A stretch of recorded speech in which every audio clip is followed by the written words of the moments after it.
I'm 68 years old and my children grew up without me, even though I was always around. Let that sink in for a moment.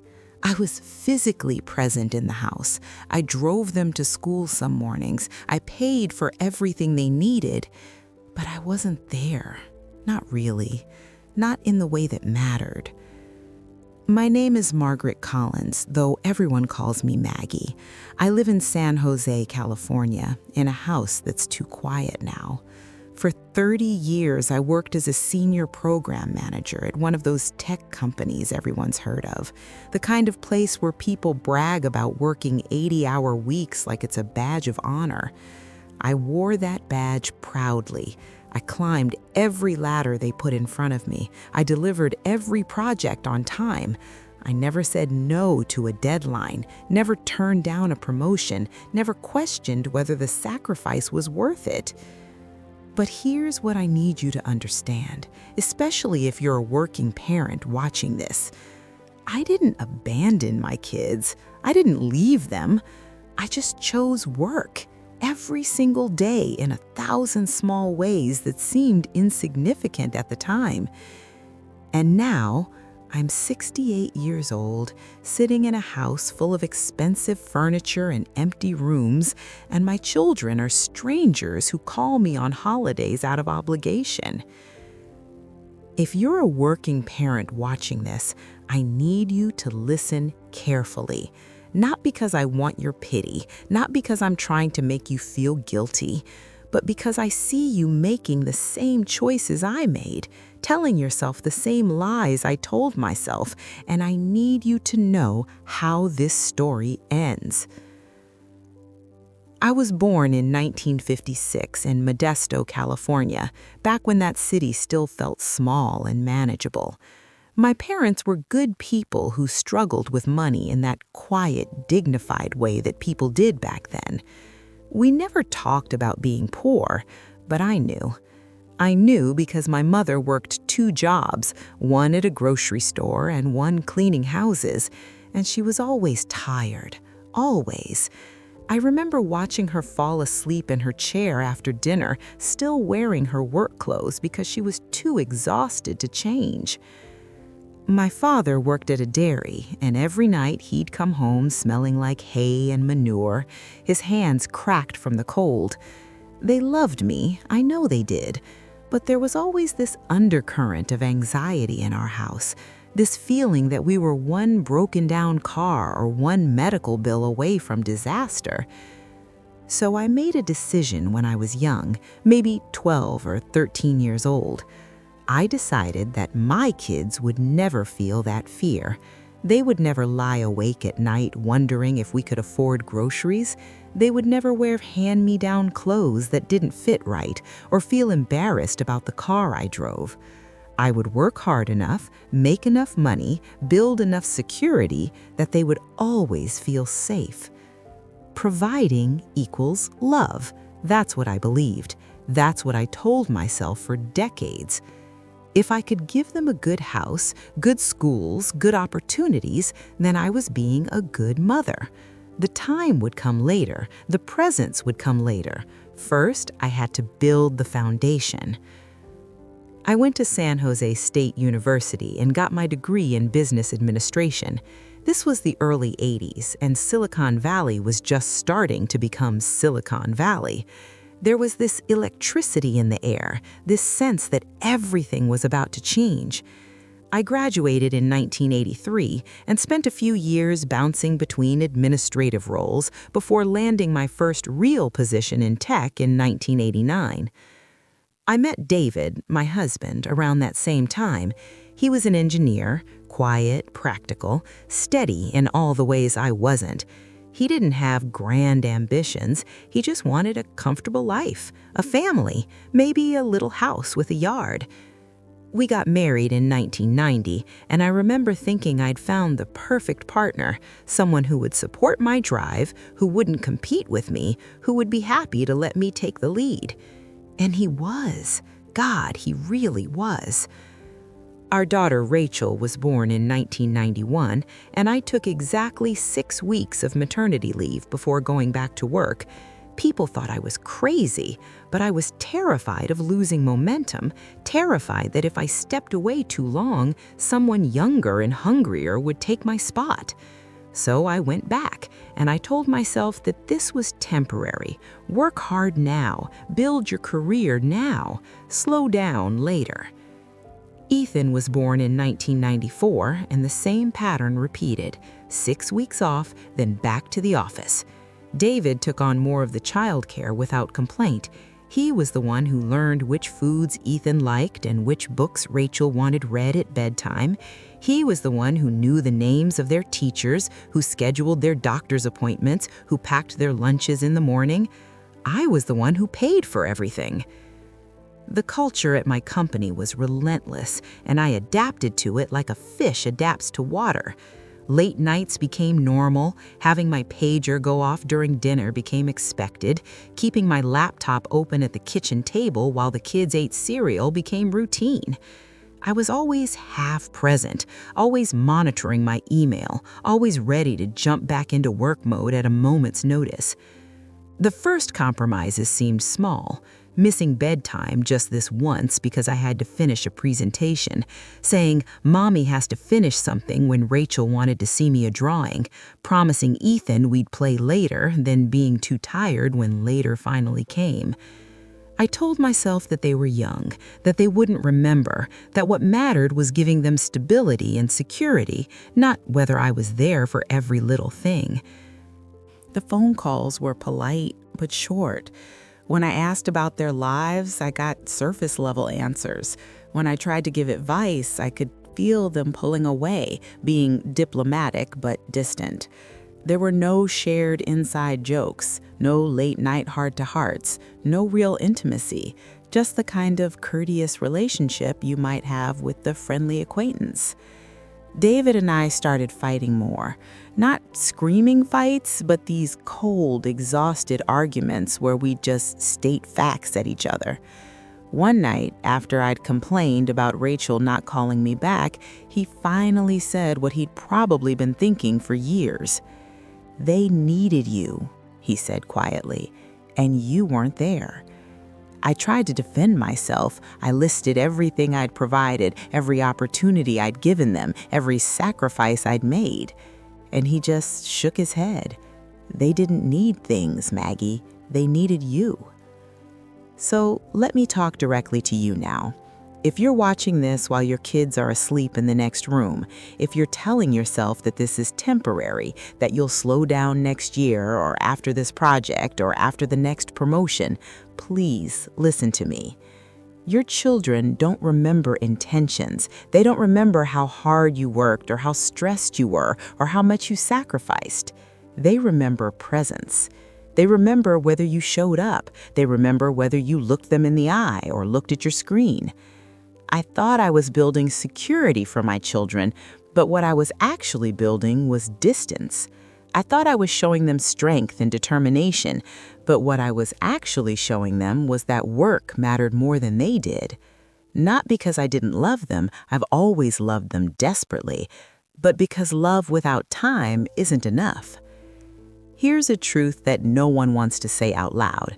Your career will forget you faster than your children will forgive you. That company I gave 30 years to, they replaced me within 3 months of my retirement. The projects I thought were so critical, someone else finished them. The meetings I thought I couldn't miss, they happened without me. But my children's childhoods, those only happened once, and I missed them. If I could go back, here's what I would do differently. I would leave work earlier, even when it felt uncomfortable. I would sit on the floor while they told me about their day, even when I was tired. I would let emails wait. I would turn off my phone during dinner. I would show up to the talent shows and the soccer games and the science fairs, not because they were momentous occasions, but because my presence mattered. I would choose presence over productivity. I would choose being over doing. I look back now and I can see so clearly that I thought I was being strong by working so hard. I thought I was being responsible, being a provider, being a good role model for what dedication looks like.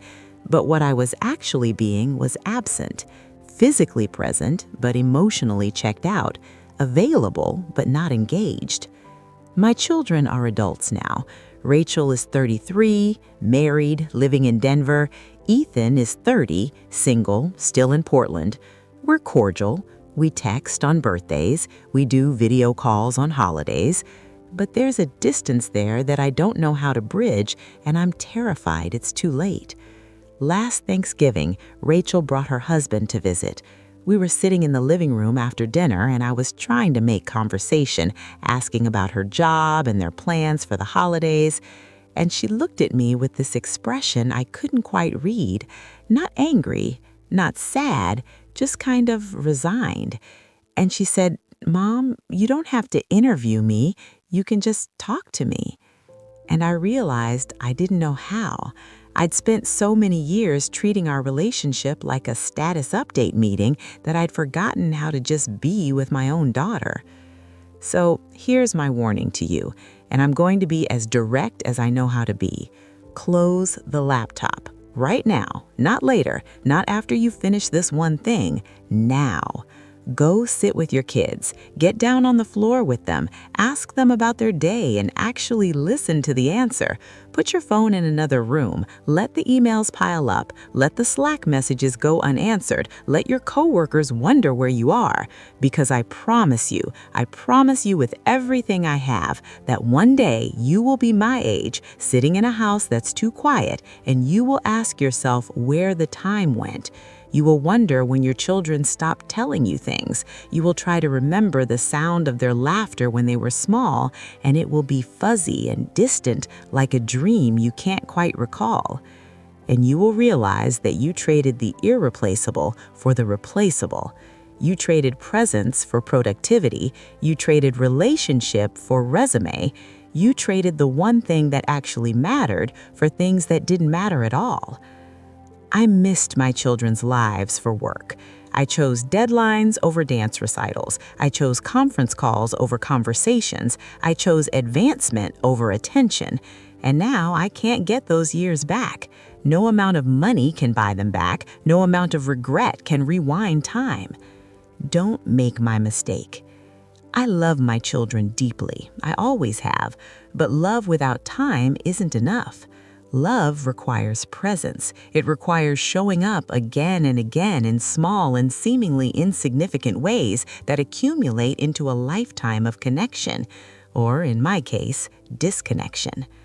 So I'll end with this. What moment are you missing right now? What conversation are you putting off till later? What child is sitting in the next room waiting for you to choose them over your screen? The work will still be there tomorrow, I promise you that, but your child's childhood won't be. This moment, right now, today, is the only chance you get. Close the laptop, go sit with them, choose now. Don't make my mistake. And then came 1998. Rachel was 7 years old, in second grade at Rose Garden Elementary. She was in the school talent show, and she'd been practicing this little dance routine for weeks.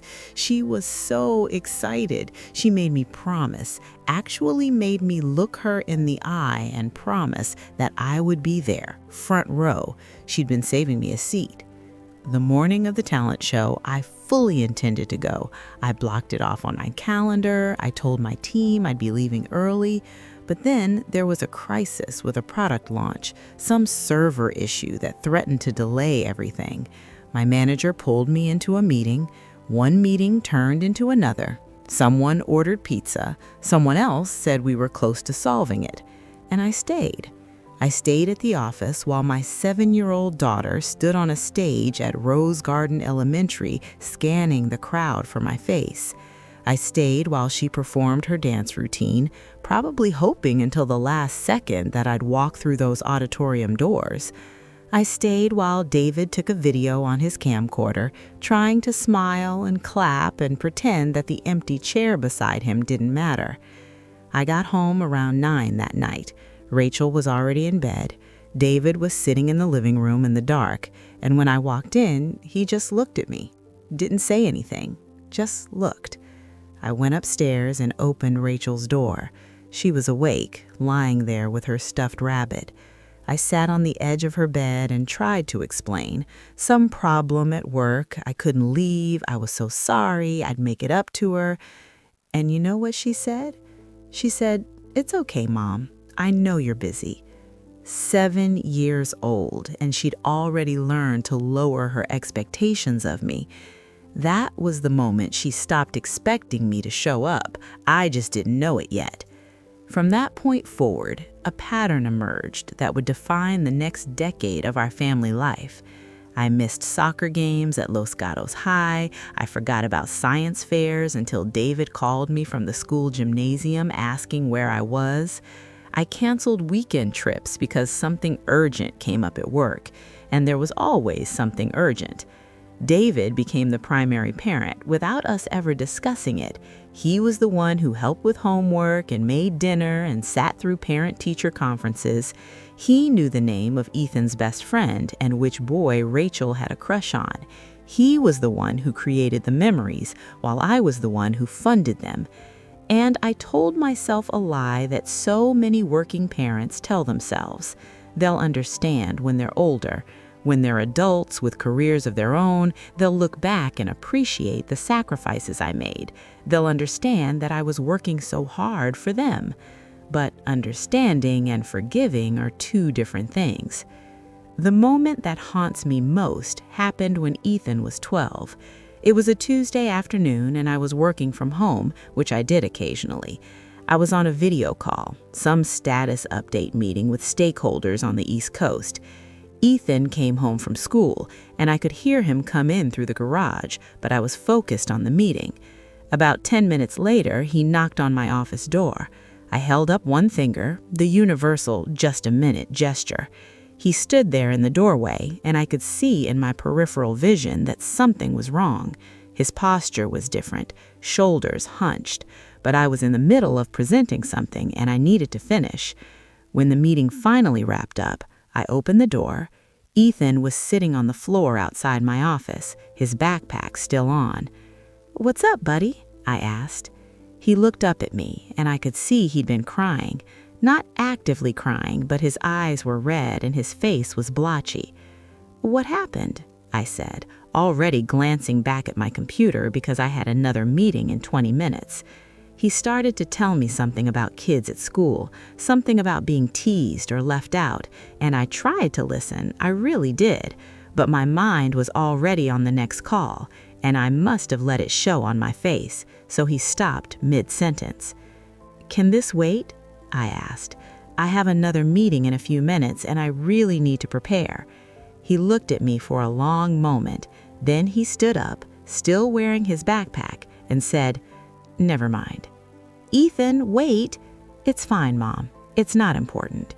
He went to his room and closed the door. I told myself I'd talk to him later. I told myself it would be fine. I told myself that whatever it was, David would handle it when he got home from work. What I didn't know, what I wouldn't find out until years later, was that Ethan stopped coming to me after that day. He stopped bringing me his problems. He learned that when he needed comfort or advice or just someone to listen, I wasn't available, so he stopped asking. When he was in college, I found an old journal of his from middle school while cleaning out boxes in the garage. There was an entry from that year, and one line has been burned into my memory ever since. "Mom was home, but not really." 5 words that captured the entire dysfunction of our relationship. My career continued to climb. At 52, I got promoted to senior program manager, the position I'd been working toward for a decade. There was a standing ovation at the announcement meeting. My manager gave this beautiful speech about dedication and leadership.